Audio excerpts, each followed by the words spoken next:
to hear Michael Lee Pope talk about politics in Virginia and how they impacted on the Northern Virginia region.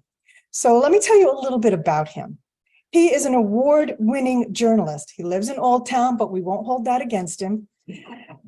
He's reported for the Alexandria Gazette Packet, WAMU, the New York Daily News, the Tallahassee Democrat. He's a native of Georgia, but he grew up in a little bit further north in Durham, North Carolina, and he graduated from high school in Florida. Again, we won't hold that against you. He says, please hold it against him. No.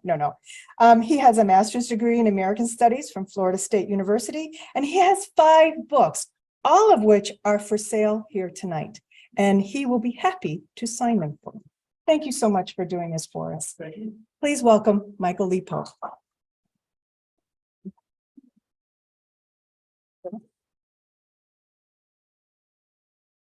All right, I am a radio person, so I like microphones. Can everybody hear me? So I got the Zoom people. Can the Zoom people hear me? I'm sorry, what was that? I'm too loud? We can hear you. Okay. I'm often told. Zoom can hear you well. All right. This great institution came with something that I'm not exactly sure why it's here. But I got this bell. I'm not exactly sure how I'm going to use this bell, but how can I pass it up?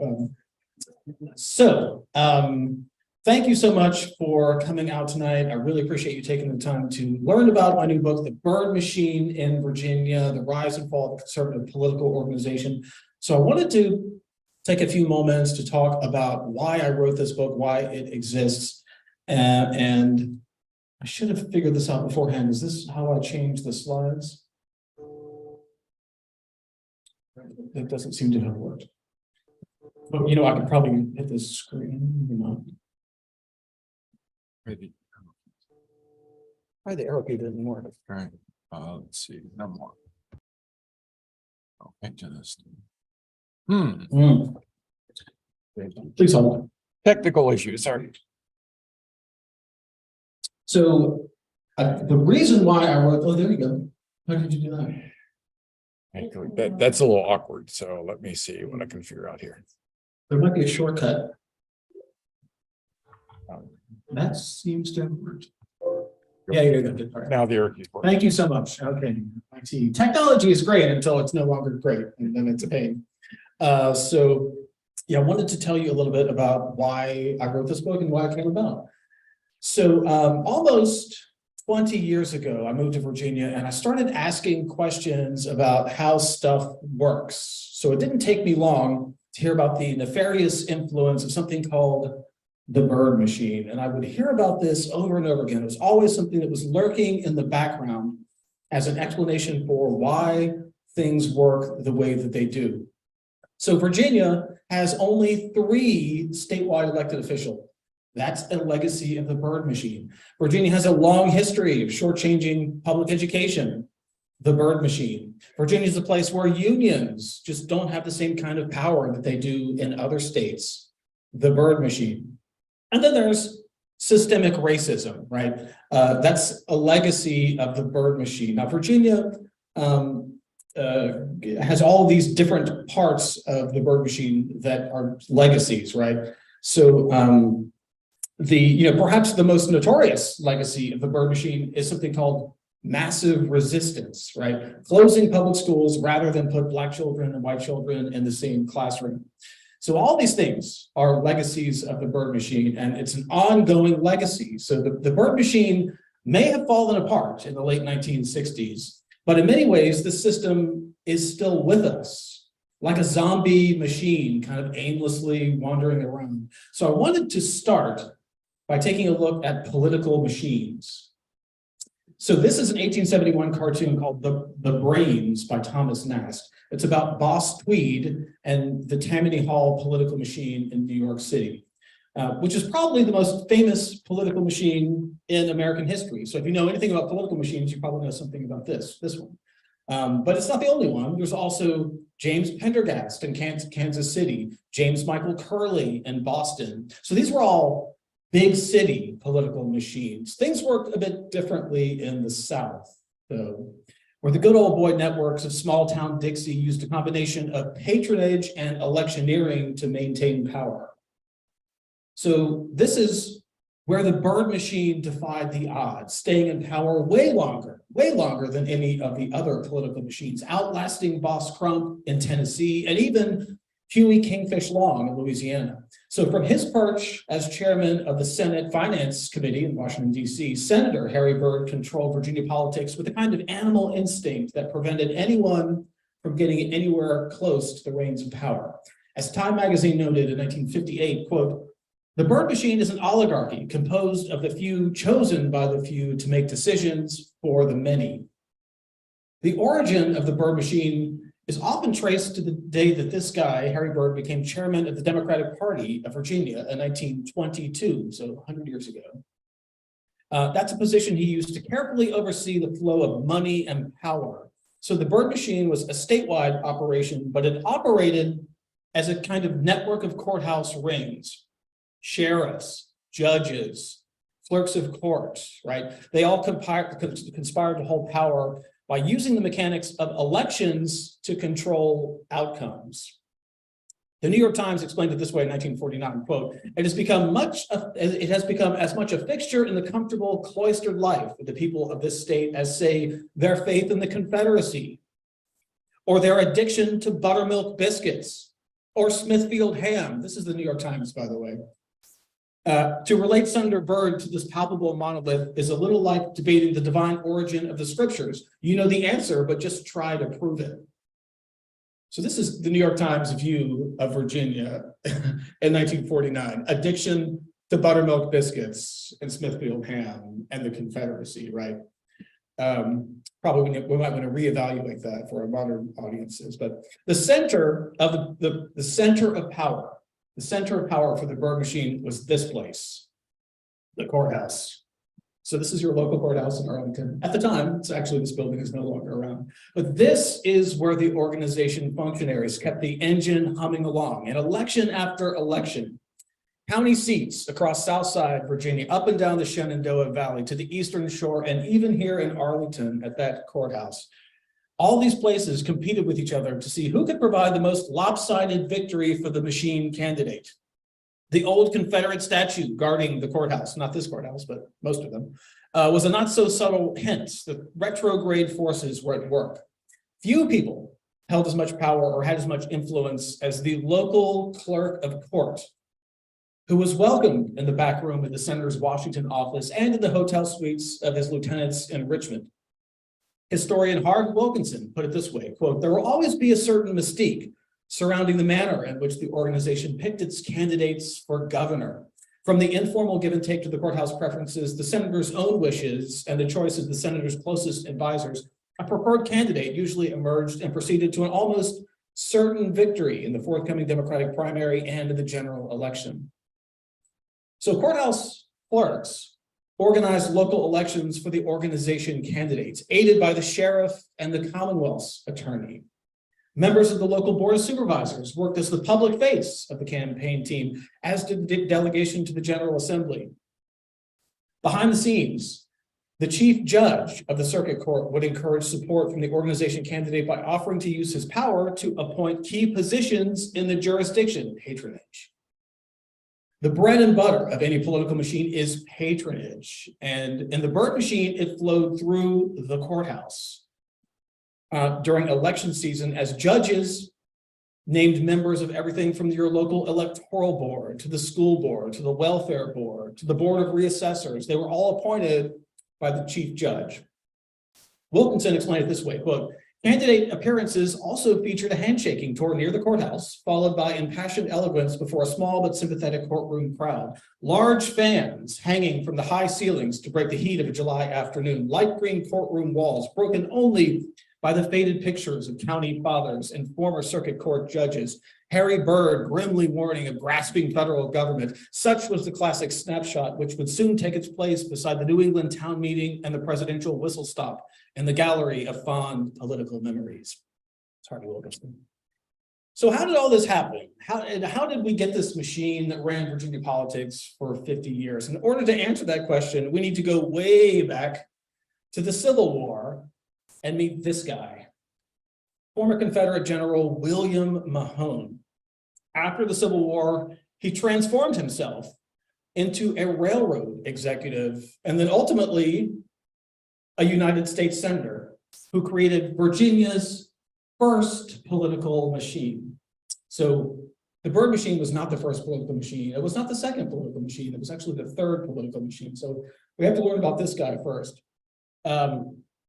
William Mahone, his meteoric rise to power was matched only by his breakneck fall from grace. Mahone was so exacting with his wardrobe that his tailor once said he would rather make dresses for 8 women than 1 suit for this guy. And if actually you look at this photo, you can tell he was very exacting with his wardrobe here. He spoke with a squeaky voice and stood at 5'6", weighing in at about 100 pounds, soaking wet.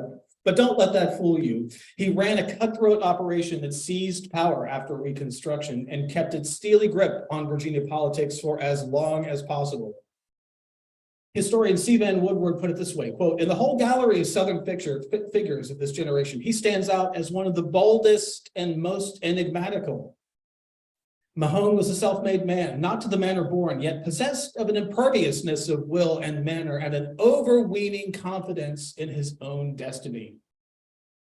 So William Mahone, like, not only did he make an impact in politics, he also left a lasting impression on Virginia's place names. His wife was a big fan of the novel Ivanhoe. And so several place names along the Norfolk to Petersburg Railroad line reflect names that bear her taste in literature. This is the Waverly train station. It's one of the many places in Virginia that still bear the memory of Mrs. Mahone and her love of place names inspired by Ivanhoe. Other place names we can thank for Mrs. Mahone include Wakefield, Windsor, and Ivor. At the end of the line, infamously, there was an argument between the two Mahones, which led to a very curious name. Apparently, they got into an argument. And so now Virginia, even today, has a place called Disputania. It's a true story. Mahone is a man of contradictions, hero of the lost cause who helped Black people get elected to the General Assembly, railroad tycoon who became the hero of the working man, enemy of the establishment who became a political boss. His machine ended the poll tax, abolished the whipping post, boosted funding for asylums, forced railroads to bear a larger share of the tax burden, and repudiated about 1/3 of Virginia's debt. It increased the appropriation for public education by about 50% and opened scores of new schools across Virginia. So that was a progressive legacy here. It was also a cutthroat and ruthless political operation. He demanded office holders contribute a fixed percentage of their salaries to the political party that he was a part of, the Readjuster Party. 5% if you were a state employee, and only 2% if you were a federal employee. So you got a break if you were a federal employee, but 5% of your salary had to go to this guy and his party. Businessmen who scored state contracts were expected to share the wealth and help finance party activities. The readjusters who held office were required to sign pledges agreeing to support specific bills and specific candidates approved by the caucus. Now, his political machine fell apart after the Danville riot, which prompted a wave of white supremacy and ultimately the Jim Crow Constitution that limited who could vote and consolidated power in wealthy white elites who hated Mahone and his machine.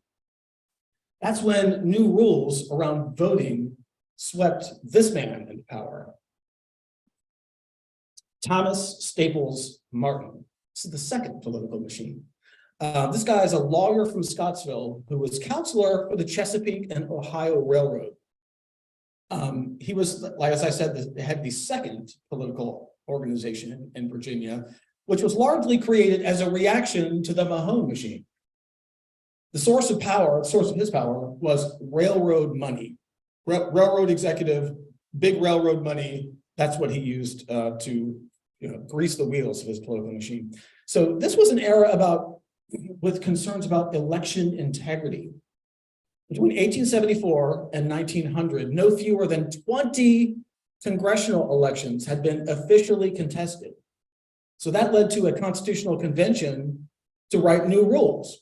Progressives were clamoring for what they conceived of as election reform, tightening the rules to prevent against what they believed was voter fraud. So the era of black elected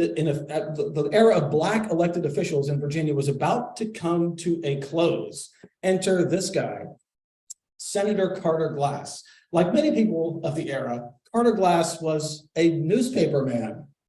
He left school early to become a reporter for the Lynchburg News, and within a few years, he owned the newspaper. When delegates to the Constitutional Convention, the Virginia Constitutional Convention, met in 1901 to craft a new system of voting, Carter Glass was there with a plan to purify politics. And when he said the word purity, it meant white supremacy. Now, it's disturbing today, how freely people from this era throw around racial slurs. But it's really important for us to understand the language that was acceptable at that time.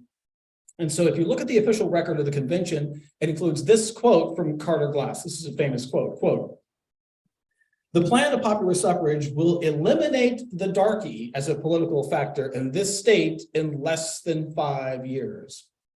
So Carter Glass had this plan, and basically he was right. The new Constitution in 1901 dramatically reduced the number of voters. If you take a look at the number of voters that voted in the 1905 election, which is after the Constitution, and compare it to the previous one, the 1901 election, you will see a significant decline in the number of people who voted, who were able to vote. So in 1901, before the change, there was a progressive governor, Andrew Jackson Montague. He was elected. And then the next election cycle, there were new rules in place.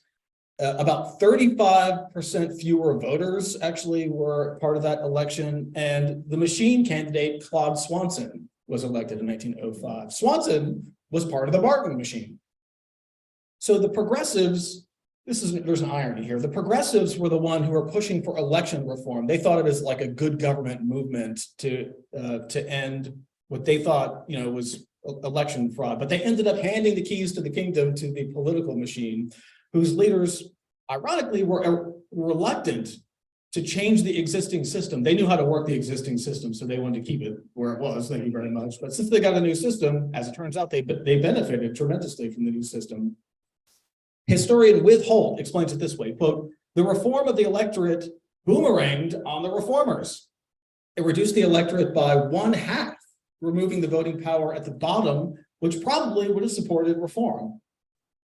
So a bit more about the man at the center of this second political machine, Thomas Staples Martin. During World War I, Senator Martin oversaw the greatest expenditure of revenue ever made by the government of the United States at that time, World War I. So the strain of that responsibility took a toll, and Martin's health may have been one of the casualties of World War I. So when Republicans seized control of the Senate in March 1919, Martin became minority leader. 8 months later, he died in Charlottesville, and the future of the machine was in doubt. Uh-oh, I don't want to sign out.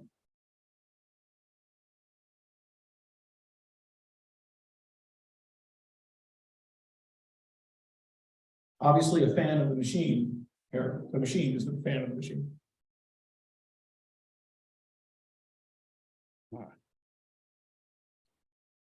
Okay, this is not good. Sorry about this. For some reason, Zoom is misbehaving. Kathy, can you hear me?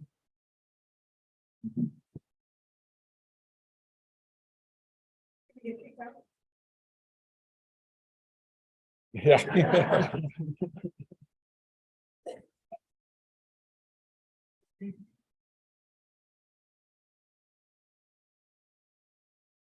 Delegate Mark Sickles is not part of the political machine. The slide will not Yeah. advance. Yeah, but he's working on it. Never had this happen. No. We apologize. see-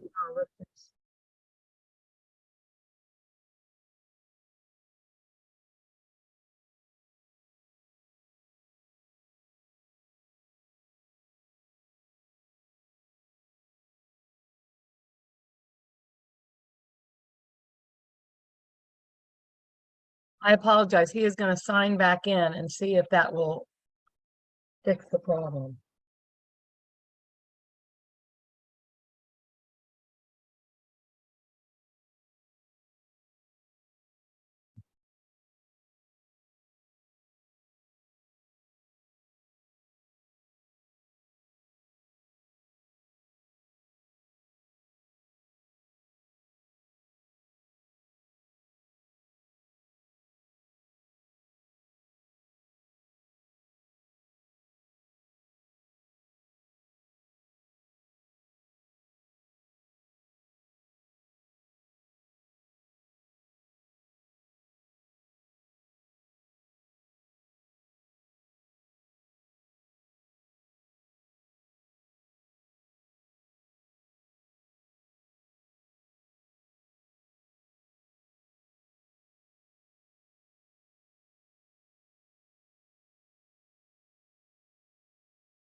Okay, doing a good technical about it, all right.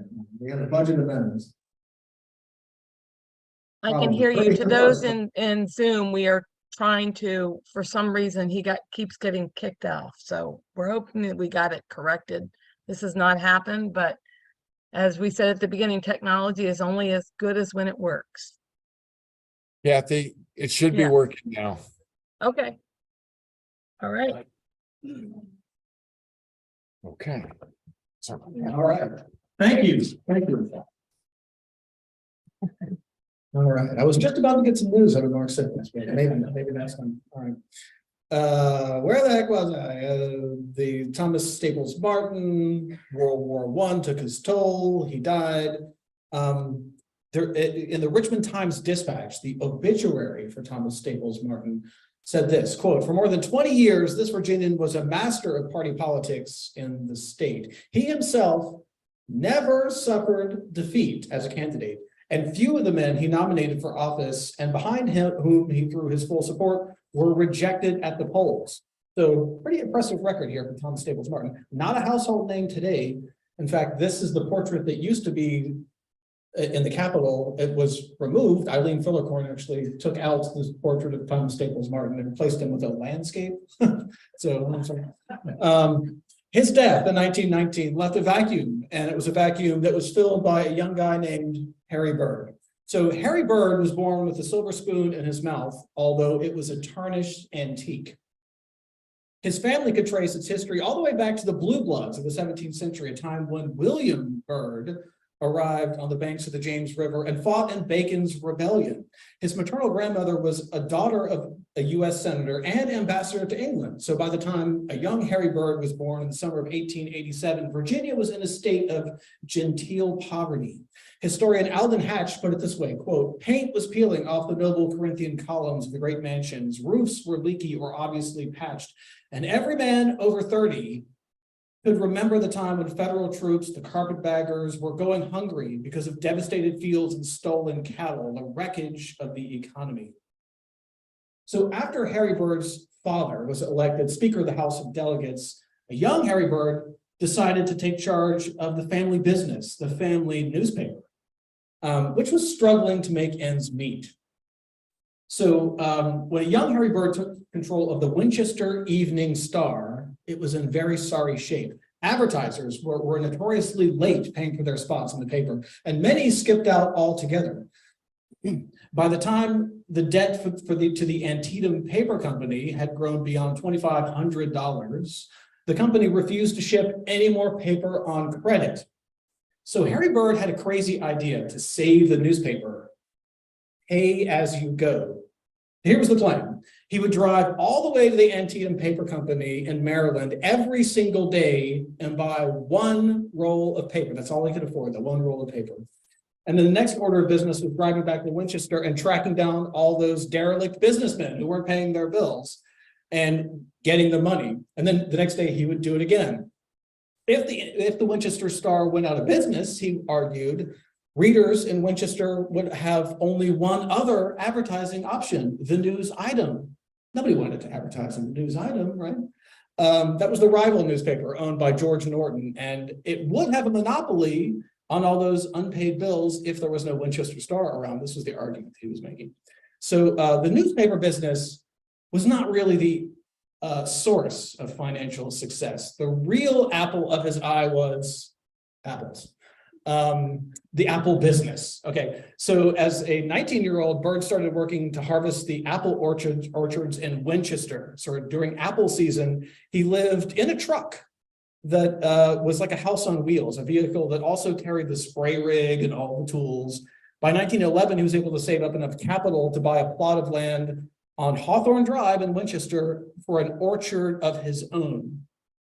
Byrd grew 16 different types of apples. Think about that for a second. 16 different types of apples. I find this fascinating. Some of these you may have heard of, but some of these are probably long gone. Here are just a few of the varieties that he grew. Ben Davies, Albemarle Pippins, Grimes Goldens, Stamens, Yorkshires, Wine Snaps, Wealthies, Smokehouses. So we talked about the newspaper business. We talked about the apple business. Byrd was actually one of the largest apple growers on the planet at one point. But there's another very important thing to know about Harry Byrd, is that he became president of something called the Valley Turnpike Company. By the 1920s, the rise in automobiles was putting new pressure on an old problem, the deplorable state of Virginia's roads. Before the Civil War, Virginia borrowed heavily to build roads and turnpikes. After the war, that debt was paid at face value, and road building became a county problem, a local problem. But then the rise of the automobile created a new set of political momentum.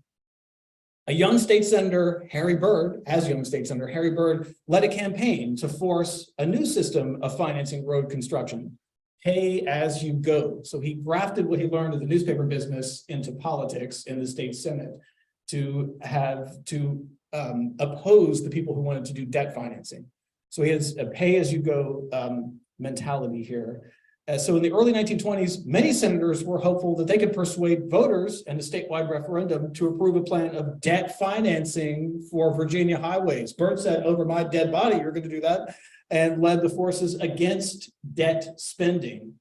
So there was a statewide referendum. All the voters had to choose one way or the other. Byrd made a name for himself politically by having a pay-as-you-go system, opposing debt financing.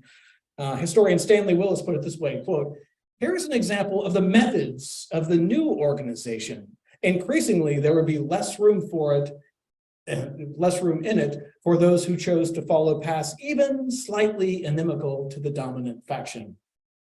Advocates for the referendum, the borrowing referendum, were hopeful that foul weather on the day of the referendum would help their cause. But the anti-bond, anti-debt financing forces flooded the ballot box. Although few cities approved the idea of borrowing money to improve roads, voters up and down the Shenandoah Valley rejected the idea.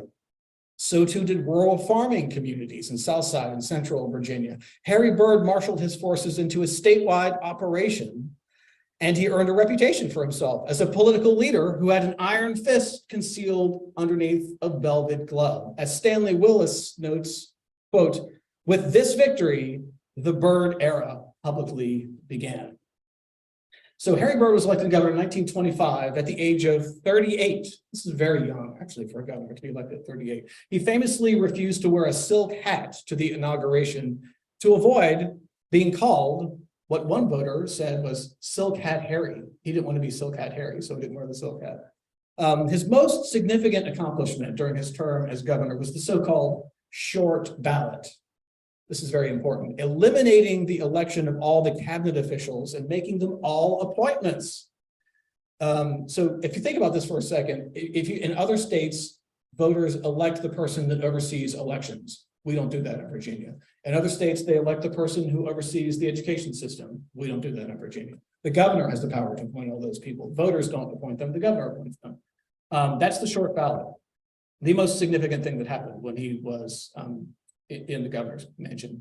So paired with voter suppression from that old Jim Crow Constitution we just talked about, the Byrd and his organization now had a recipe for a durable machine that could last well into the 20th century, and perhaps even in some ways beyond.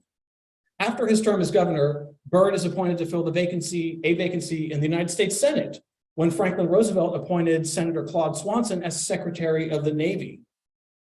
So from his new perch and the Russell Senate office building, Senator Harry Byrd, U.S. Senator Harry Byrd, oversaw the operation of the political machine that he put in place as governor back in the 1920s.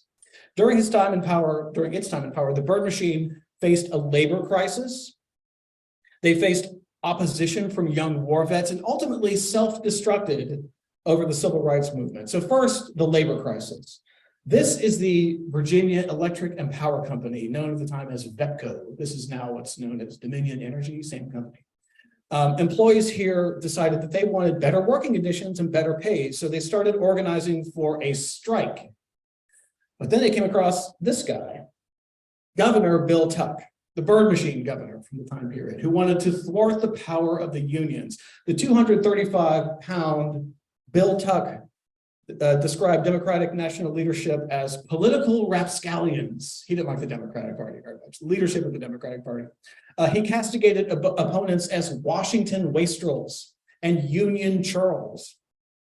He railed against Judas-like betrayals and outbursts of perfidy. He once declared that an organization opponent had retracted like a man in a patch of sneezeweed. Friends like to joke that he was most likely to secede. Bill Tuck's solution to the potential strike at VEPCO was to conscript all of the employees of VEPCO into the state militia and then threaten them with a court-martial if they failed to show up for work. It was a bold move, but it worked. The strike did not happen, and Tuck followed it up the next year with passing the so-called right to work law, which forever undermined the power of unions in Virginia. So this was a time when there was really no Republican opposition to speak of. So the real significant opposition came from inside the Democratic Party. After World War II, the opposition came from a group of youthful World War II veterans known as the Young Turks. It was a group led by a delegate from right here in Northern Virginia, someone you may have heard of, Armistead Booth. So Booth led this group known as the Young Turks. That's them on the bottom, all the Young Turks there. This was a group that was trying to get more money for public education and ditch the racist poll tax. They tried and failed several times before they were finally able to increase funding for schools. The Supreme Court eventually stepped in and got rid of the poll tax. So the legacy of the Young Turks ended up being an important turning point in the history of the Byrd machine. And that brings us to this, massive resistance. This is Moton High School in Farmville, where the beginning of the end started for the Byrd machine in the 1950s. It was a fire hazard with bad heating and a leaky roof. Water fountains were few and far between, and the auditorium was so small that any kind of assembly was overcrowded and stifling. The Prince Edward County School System promised to build a new school in 1946, but 5 years dragged on without any action or any funding. And so finally, the students had enough. They organized a walkout. Just before noon on Monday morning of April 1951, more than 450 students walked out of the school. They picketed and carried signs that read, "We want a new school or none at all." And we're tired of tar paper shacks. Members of the student council began canvassing the white citizens of Farmville about segregation, asking them if they really wanted to continue having separate and unequal school facilities. The Parent-Teacher Association called an emergency meeting where the NAACP argued that a new Black high school would solve nothing. One student told the Associated Press, "We don't care if it takes 2 years. We plan to stay out until we get some kind of concrete information on the new school." Well, it took a lot more than 2 years. This was the lawsuit that's ended up sparking what's now known as the Brown versus Board decision. And the strike of the students went on for 2 weeks, a time when the school officials threatened disciplinary action against the students they considered to be playing hooky. The students may not have been getting a formal education during that time period, but they were certainly getting a crash course in constitutional law. By the time they returned to school, they had legal representation from the Richmond-based law firm of Hill, Martin, and Robinson. The lawyers sent a petition to the Prince Edward County School Board members demanding that they cease and desist segregating schools, warning that they were prepared to file a federal lawsuit if they didn't get a satisfactory answer. The school board voted to reject the petition and retain the services of their own firm, the Richmond-based Hunton, Williams, and Anderson. The students responded by filing a lawsuit in federal court, asking that the court restrain Prince William schools from enforcing the provision of the state constitution requiring segregated schools. And then in May 1951, 100 students and their parents filed a 22-page complaint arguing that they were suffering irreparable injury and are threatened with irreparable injury into the future. So one of the most prominent students leading this charge was Barbara Johns. So she had a connection with Martin Luther King, like a family connection that sort of helped her rally the other students. So she brought kind of star power, but it didn't necessarily give them top billing in the legal case. So the lawsuit here in Virginia was Davis et al. Versus the County Board of Prince William County, but you probably know it as Brown versus Board because that's what got the top billing.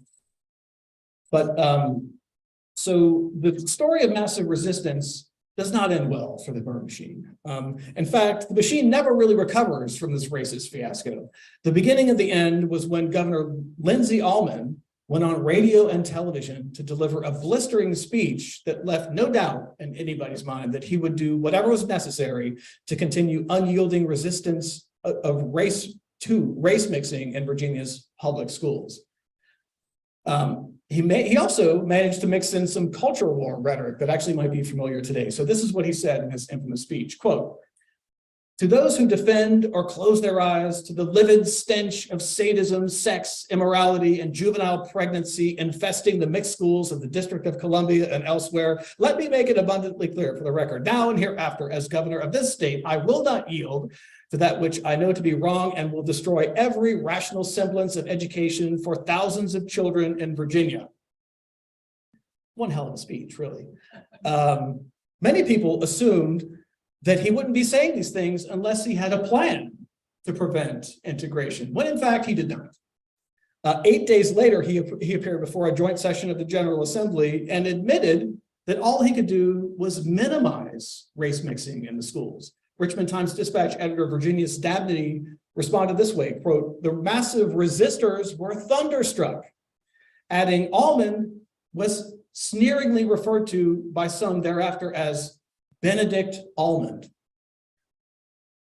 The era of massive resistance ended right here in Arlington, very close to where we are right now, at 8:45 a.m., February 2nd, 1959, where 4 Black students entered Stratford Junior High and Cherrydale. 15 minutes later, 17 Black students enrolled in 6 Norfolk schools. So tensions were high in both places, and both schools had heavy police presence that day. But there were no pickets, no mobs, and no violence. So unlike other southern states where integration became an ugly spectacle, the scene here in Arlington and also playing out that same day in Norfolk was calm and peaceful. Significant to Arlington, though, because it was the first place, actually, to have an integrated schools, ending massive resistance. So that brings us to this guy, Linwood Holton. He broke the Byrd machine. His election as a Republican in 1969 represented the end of a long line of governors who were hand-selected by the Byrd machine to perpetuate the existence of the political machine. So it's important to remember that his campaign in 1969 that broke the back of the Byrd machine, that was not his first campaign for governor. It was actually his second campaign for governor. He also ran an unsuccessful campaign for governor in 1965, the previous election cycle, which was the final election where the Byrd machine candidate was able to win. So this election in 1965, not the 69 election, the 65 election, was a real doozy. And I've got an entire chapter in my book devoted to just this one political campaign because how crazy it was. So the Byrd machine candidate was Mills Godwin. He won. Linwood Holton was the Republican candidate. He lost. But there were 2 more candidates. One was this guy, William Story of the Conservative Party. So he was inspired by the John Birch Society. So if you know anything about the John Birch Society, that's all of what he was doing. Then there was another candidate in the race, a candidate from right here in Arlington, your claim to fame, the Nazi leader, George Lincoln Rockwell. So congratulations, Arlington. Your main contribution to this book is supplying the Nazi who challenged the Byrd machine in 1965. So what is the legacy of the Byrd machine? I'm going to wrap it up now and take your questions. What is the legacy of the Byrd machine? Well, it's changing. This portrait of Harry Byrd was once prominently placed right outside of the Senate chamber. That's the Senate chamber there in the background. This portrait has been removed. It's no longer there. There used to be a statue of Harry Byrd in Capitol Square. It's also been removed. It's not there. Just recently removed. So, you know, we are in some ways fighting with the legacy of the Byrd machine even today, but we still have a lot of these legacy aspects of it. For example, the short ballot. I mentioned earlier, Virginia is rare among states. There's only 3 statewide elected officials in Virginia, the governor, lieutenant governor, and the attorney general. That's a legacy of the Byrd machine. That's Harry Byrd's short ballot is still with us today. We don't elect the person who oversees our elections, the governor of it. So we don't elect any of the cabinet officials. The governor appoints those people, right? So the Virginia actually has the most powerful governor in the country, basically because of Harry Byrd. That's a legacy that we still live with. Like this zombie system that he created is still with us. The outsized influence of the governor, that is still with us. Underfunded schools. Even today, our schools in Virginia are not funded to an extent they are in other states. That actually is an ongoing legacy of the Byrd machine. Low turnout voter elections. Up until very recently, it was actually pretty hard to vote in Virginia compared to other states. That's a legacy of the Byrd machine that was only recently undermined. That's basically it for my formal comments. I wanted to also point out that I've got a couple other books. Wicked Northern Virginia has a chapter about your famous local Nazi here, George Lincoln Rockwell. What a guy. Also, Shotgun Justice is about a Arlington prosecutor who closed casinos and brothels, and quite a guy. I believe this shotgun on the cover of the book is now in the possession of the Arlington Historical Society, and you can actually go visit the shotgun. It's quite a beast. But so that's all for my formal comments. But I love taking questions, and I understand we're going to go back and forth here between the audience and Zoom. I'm not exactly sure if that's going to work, but I'll start with the audience. So I see any hands of anyone that wants to ask a question. Yes, sir. Did Byrd have to get the governor to be elected by more than one term, for more than one term? Okay, so the question was, did Byrd attempt to have the governor be elected for more than one term? No, the answer to that is no. So like Virginia is the only state in the country that has this one-term governor. So you can come back. Mills Godwin actually famously came back for a second term, but you can't have a second consecutive term. That dates way back before the Byrd machine. That's the origin of that has nothing to do with the Byrd machine. And he made no effort to change it when he was changing around the Constitution. So that was something that predated Byrd, and he made no attempts to change it. But it does also increase the importance of the election of the governor, right? I mean, like a lot of the Byrd machine was solely focused at who becomes the next governor, and organizing the machine around making sure that person became governor using the power of patronage and electioneering. So this is all mainly the most important thing to the Byrd machine is who is the next governor. Let's pick him and let's make him governor. Yes. Yeah, well, doesn't Harry Flood Byrd have a son who served in the U.S. Senate? Does he figure in the Byrd machine at all? So one of the things that I'm sorry, thank you so much. The question was, doesn't Harry Byrd have a son who served in the Senate? In fact, he took his seat, Harry Byrd Jr. Okay, so this is something about my book that might be a little bit controversial. I end my discussion of the Byrd machine in the late 60s with the death of Harry Byrd in 1966 and the election of a Republican governor in 1969. In my mind, the Byrd machine is over. Harry Byrd's son, Harry Byrd Jr., does become a United States Senator, and you could argue that the Byrd machine continued into those years, and that's a great argument. I would entertain that argument, but in my mind, the Byrd machine ends with the death of Harry Byrd and the election of the Republican governor. So Harry Byrd Jr. does spend a lot of time in the United States Senate. Do you consider that part of the Byrd machine era or not? I don't, but I would be willing to entertain that as a proposition. Any other questions from the audience? Yes, in the back. I guess what the others were serving in the Senate. And they were, I guess I'm trying to press a little hand question. If they try to use federal largesse, the New Deal or whatever, to try to, fund things in Virginia. So the question was, did the Byrd machine use the federal largesse of the New Deal in order to help their machine? The answer is no.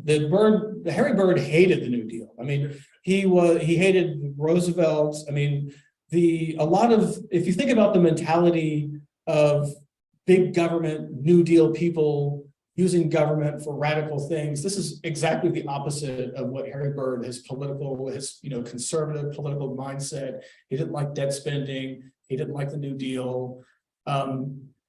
He liked to frame himself as an early supporter of the New Deal that fell out with Roosevelt. I don't know that I buy that really. He did kind of briefly run for president in 1932, the year that Franklin Roosevelt got elected. As a matter of fact, on the cover of the book, in the upper left-hand corner, you see people holding signs there. The signs say Harry Byrd for president. And that was the convention in 1932.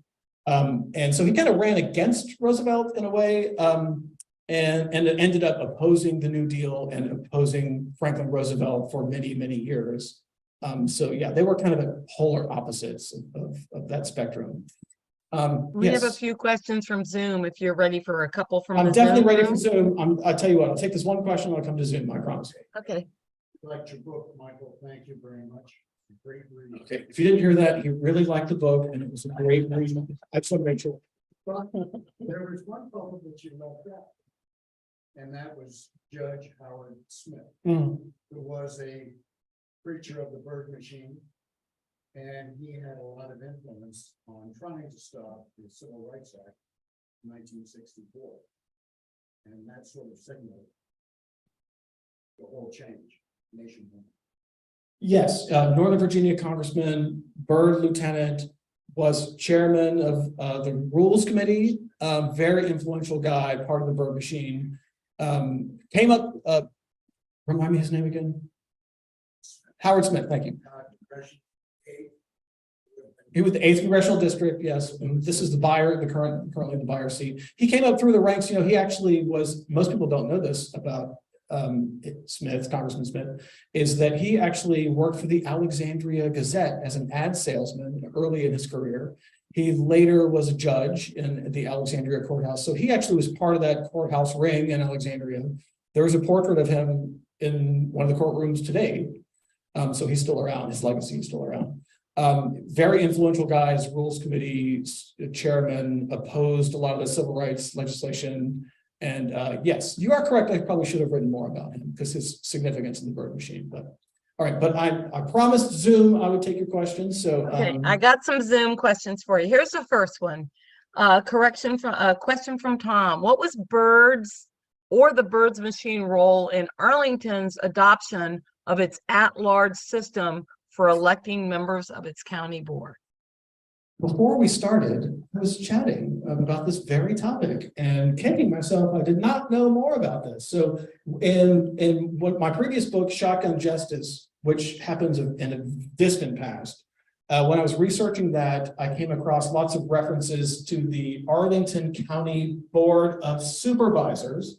And I came across several maps that had magisterial districts in Arlington. And so I said, well, what's this? We don't have this now. So yeah, at a certain point, Arlington got rid of the Board of Supervisors, got rid of the magisterial districts, and created the system that you've got now that has the countywide at-large seats. So no Board of Supervisors, no magisterial districts. When did that happen? And what, if anything, was the relationship with the Byrd machine is a great question, Zoom, but I don't know the answer to it. So I'm sorry. Any other questions? Another question. What is the status of changing the name of the Harry Flood Byrd Highway due to his racist political positions? So, I mentioned that there's this portrait of Harry Byrd that used to be in the Capitol building right outside the Senate chamber that's gone. The statue of Harry Byrd that was in Capitol Square, also gone. There's the Harry Byrd Welcome Center on the Blue Ridge Parkway. That has been renamed. They've taken his name off of that. Changing the name of roads can be difficult because these guys in the General Assembly sometimes need to get involved in it. They can agree on the budget or SCC judges or much of anything, really. So I think that's kind of part of the problem is that lawmakers would have to vote on it. But that's coming. I can almost guarantee you that things that are named for Harry Byrd right now probably won't be named that way 10 years from now. All right, here's another one. Is it true that Harry Byrd is buried in Columbia Gardens off Route 50? If so, why in Arlington? That's a stumper. Wow, gosh, I don't know the answer to that. West Virginia.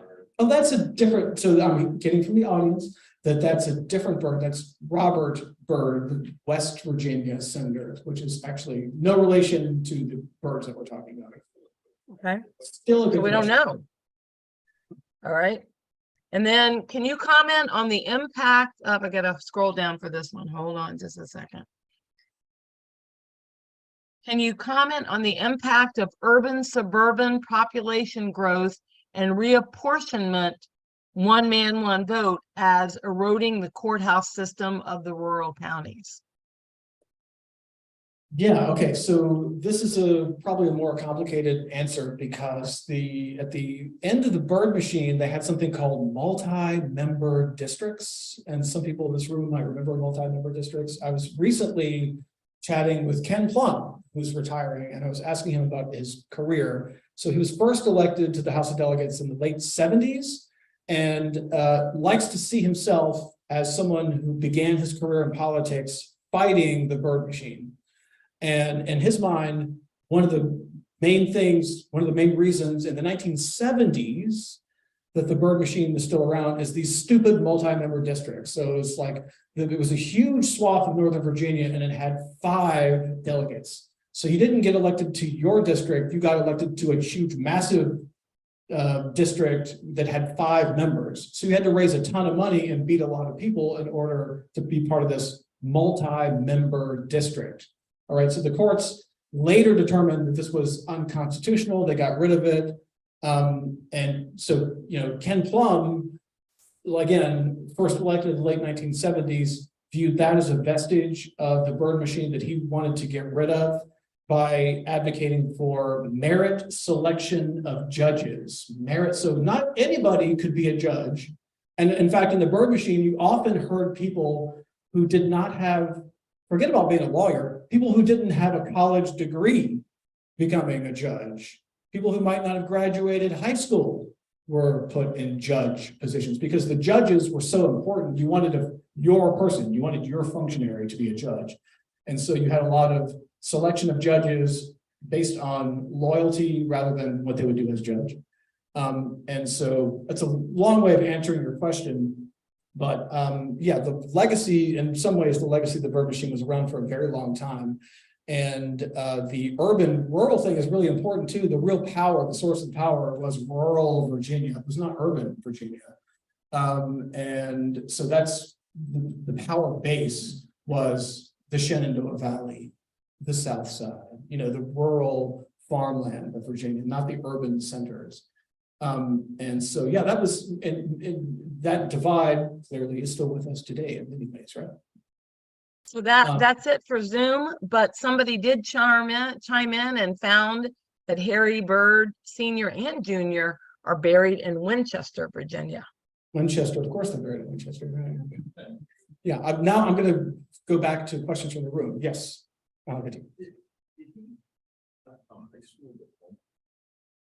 I think he dropped out of high school. I'm not sure that he finished high school. Like he became a member of the Winchester City Council as a very young man, and was very involved in the newspaper business, like making sure the newspaper survived. And I would have to double check this, but I'm pretty sure that I remember reading he never graduated high school because he got so involved in the newspaper business. When did Virginia settle the Civil War debt? Oh, slowly over a long period of time. Yeah. Oh, I'm sorry. The first question. Remember the first question? Yeah. All right. The next question was, when did Virginia finally solve that Civil War debt? And it was done over a long period of time. So I don't know that there would be a place that I can think of off the top of my head where you pinpoint it, because the readjusters, the whole point of the readjusters was, let's not pay the debt, let's readjust it, right? So because if you actually paid it off, you would not be able to finance public education. You would not be able to finance all these progressive reforms that they wanted to do for asylums, right? So they wanted to spend that money. They didn't want to send it off to bankers, you know, in other states. And so that was the whole point of readjusting the debt. So when the conservative blue blood Bourbon Democrats came back into power, they were interested in actually paying it off and did eventually do that. So I don't know the year off the top of my head. I would say sometime late 1800s. Wait, another question over here. Did you want to talk about his brother? You know, I don't. So the question was about the brothers. There are three brothers: Tom, Dick, and Harry, and that actually is where we get the expression Tom, Dick, and Harry. It's actually the Byrd brothers. One of them is a famous admiral who circumnavigated the globe and went to the Antarctica. And yeah, I mean, his brothers had kind of a fame in their own right. As a matter of fact, if you look at so one of the things I'm doing as a researcher, I'm looking through all these old newspapers and I'm doing all my keyword searches. And here comes Admiral Byrd all the time. I'm not interested in Admiral Byrd. Get me to Senator Byrd. But yes, very famous brothers in their own right for doing all kinds of things. But I don't really touch on them too much in the book. Yes. Can you speak about his relationships with other national Democrats following FDR, namely Truman, Kennedy, and Johnson, with whom he was very much out of step? That's a great question. Okay, so for the Zoom audience, what was his relationship with other Democrats after the New Deal Roosevelt types? So we talked about his antipathy toward Roosevelt and the New Deal. What happened to his relationship with the Democratic Party after that? He hated them, couldn't stand them, didn't like Truman, didn't like Johnson. He hated the Great Society, the Johnson, all the Byrd machine, hated all that sort of stuff, right? And in fact, one of the really interesting things about the 1965 campaign for governor that I was talking about earlier is that something cracked, and the Byrd machine candidate for governor, Mills Godwin, got on board the Lady Bird Express, the train, the campaign train that was run by the Johnson campaign that had Lady Bird Johnson on a train, and it came through Virginia. And here's the Byrd machine candidate for governor on the Johnson campaign train. And they actually had an event at Union Station in Alexandria.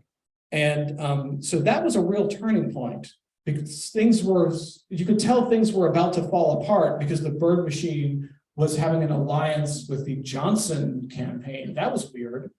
And then you also had like Armistead Booth was campaigning with Mills Godwin here in Arlington, right? So they had a really weird coalition, as it turns out, a very successful coalition that included the union people were supporting the Byrd machine candidate. This is why you know things are upside down and something was about to happen. That's why the 1965 campaign is so interesting. But that's a long way of answering your question. The answer is Byrd machine could not stand the Democratic Party, didn't like them, and famously had something called the golden silences. The golden silence is, I'm not going to tell you how I'm going to vote. Like, do you endorse President Johnson? No, I'm going to have to be silent on President Johnson, and you make up your own mind as a voter. So yeah, like the golden silence indicated an opposition, an unspoken opposition that was very important to the Byrd machine and their philosophy. Yes.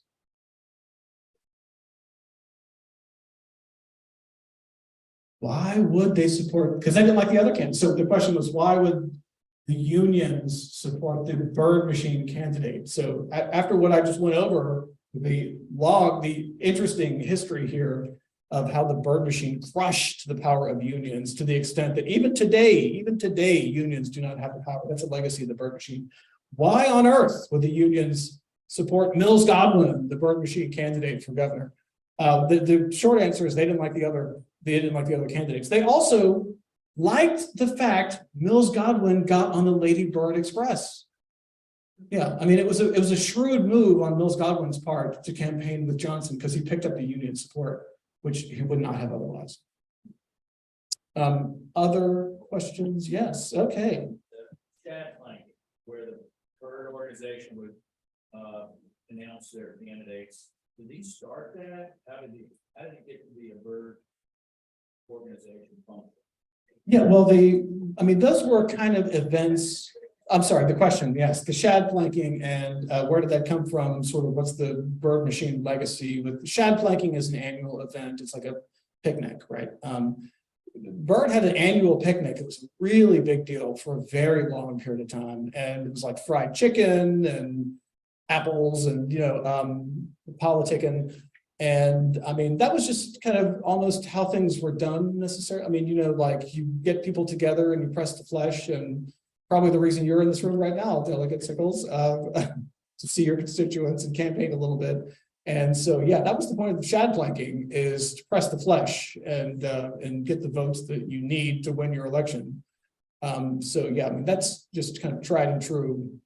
Didn't they use the event as a chance to pronounce who the next governor was going to be?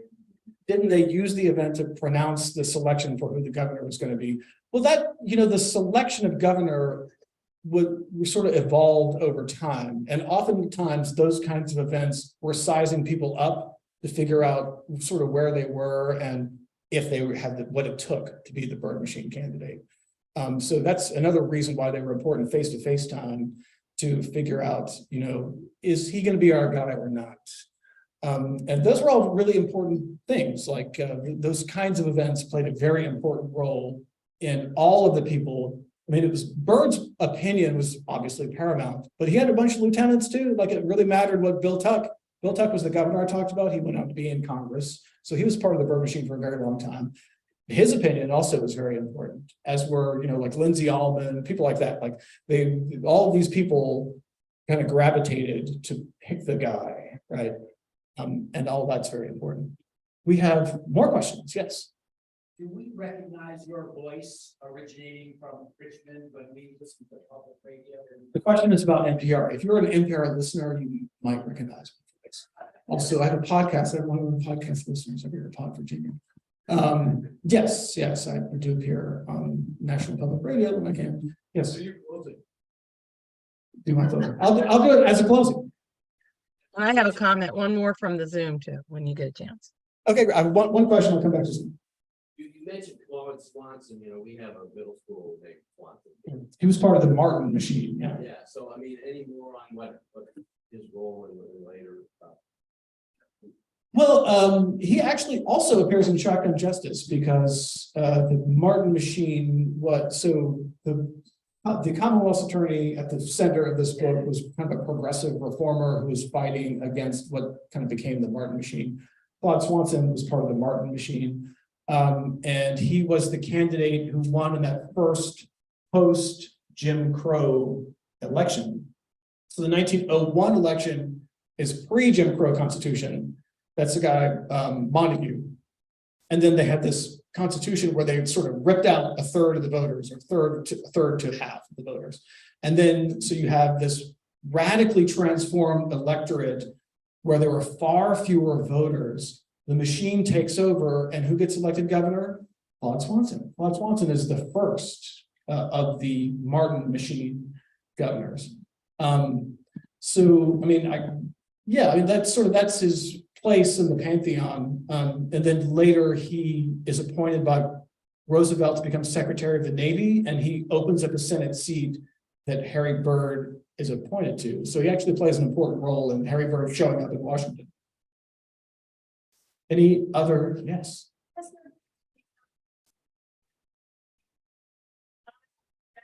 From the Byrd machine in centralizing power in the governor. I mean, I'm assuming it must be legislatively granted to him, or how does he derive this power to make all these patronage appointments? So the question was, has there been any movement to take power away from the governor? So the governor has the power to appoint all these cabinet positions, and voters do not elect the cabinet positions, the governor appoints them. And in order to make any changes to that system, you'd have to have a new constitution. So Virginia would have to have a constitutional convention, which, by the way, happens from time to time. Like our current constitution was written in the 1970s, and the guy who is the main guy who wrote it is still around. He's a professor at UVA. I've interviewed him several times. So it's not like, Virginia could have another constitution. They could have another convention. They could have another constitution. As a matter of fact, that 1970s constitution, I can tell you from talking to the people who put it together, was largely envisioned as an anti-Jim Crow constitution. They were trying to undo a lot of the influence of the Byrd machine. One thing they did not touch was the short ballot and electing some of those other cabinet positions. But who knows, in the next however many years, we might have another constitution and rethink that system. All right, did you say we have another Zoom question? I just had a comment. Somebody in the Zoom said, Senator Charlie Fenwick lived over on Underwood Street, was part of the Byrd organization till about 65 or 66, when he began to break some from the organization. You can Google Senator Charles Fenwick and see his history. The Fenwick House is, I believe, is still on the corner of Underwood and Lee Highway. Yeah, breaking. Just a little Arlington trivia. Yeah. Yeah, breaking from the machine was not good. You were a loyal person, or you were out of the machine, right? Yeah. Did I see another hand over here? Yes. Does Virginia has a one-term governor or executive term? Does that predate the Byrd machine or the Martin machine? It does, yeah. A result of the Byrd. No, so Virginia is the only state in the country that has that one-term limit, 4 years and you're out. That actually predates the Byrd machine. It's around, goes back way back to, actually that kind of dates back to colonial era distrust of executive authority. And there was a time when other states had that, several other states had that. They've all gotten rid of their one-term limit. Virginia, for whatever reason, has kept it all these years. Yes. And Arlington, in the 1930s, I moved here in 91, so very good. Did the Byrd machine have any effect on Arlington's decision to have a city manager form of government unique to the Commonwealth? Yeah, so the question is about the organization of Arlington's government, which is unique, I think would be the word that I would use to describe it. There is no other local government in Virginia that has a system anywhere like the one that Arlington has. And so, yeah, I actually don't know the answer to that. The transition from the Arlington Board of Supervisors to the current Arlington County Board may or may not have had anything to do with the Byrd machine. Actually, don't know the answer. 1932. 1932. Yeah. Okay. That would have been kind of the era that's right before, that's actually after, well, that's right as Byrd is gaining power. So that actually, I would doubt it. I actually would doubt it based on that date. I have another Yes. bit of trivia from the Zoom room. I know we're running out of time. Can I share this okay? Sure, yeah. So, let's see. It's yesterday I had a nice chat with my family friend Barbara Ball Savage.